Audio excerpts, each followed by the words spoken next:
நான் இப்ப கேட்பது 10 ஆண்டு காலம் அதிமுக வாங்கியது 4,68,000 கோடி. ஆனா ஒரு அமித்ஷா பேசுறதுல சரின்னு சொல்ல வராரு. அமித்ஷா பேசுறதுல சரின்னு சொல்ல என்ன சொல்ல வராரு மட்டும் சொல்லுங்க. அதுக்கப்புறம் இவர் என்ன வேணா பேச சொல்லுங்க. இல்ல இவர் என்னங்க என்ன பேச சொல்றதுக்கு என்னோட ஒரே கேள்வி இந்த அராஜக ஆட்சியை அமித்ஷா பேசுறது சரிங்க. நான் பேசும்போது அவர் புரிஞ்சிட கூடாது. தமிழ்நாட்டை வஞ்சிப்பான்னு சொல்றது சரியா? 9.25 லட்சம் கோடி பிரவீன் சார்.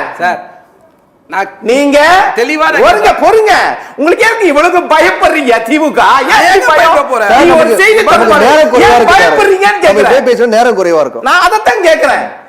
தேர்தல் அறிக்கை இந்த நாடெல்லாம் பார்த்துக்கிட்டு இருக்கு. 25வது அறிக்கை என்ன சொல்லுங்க சார். என்ன அவ்வளவுதான் சார். என்னோட கேள்வி தேர்தல் அறிக்கையில பத்தி உங்க பேசணும் சொல்லுங்கன்னு தான் கேட்டார் அவரு. தெளிவா நான் அதுக்கு பதில் சொல்லுங்க. வைஃபை ஃப்ரீயா கொடுப்பேன்னு சொன்னாங்க, கொடுத்தீங்களா? ஏங்க வங்கி தேர்தல் அறிக்கை 25 சொல்லுங்க. எப்படி இருக்கு? இவரு ஒரு விஷயத்தை தேர்தல் அறிக்கை 25 ஆட்சியில இருந்து நீங்க ஏங்க ஆட்சியில இருக்கிறது யாரு? ஒரு நிமிஷம் இருங்க. இப்ப ஆளுங்கட்சி யாரு? ஒரு நிமிஷம் 25 என்ன? ஒரு நிமிஷம் இருங்க. அது பதில் தெரியல. தெரியல 10 வருஷம் கூட்டணியில இருந்து நான் சொல்றேன் சார். நான் சொல்றேன் நீங்க அமைதியா இருங்க. நீங்க அமைதியா இருங்க. புலம்புறீங்க. அமைதியா இருங்க. இன்னைக்கு மாநில உரிமை இல்லையா சார்?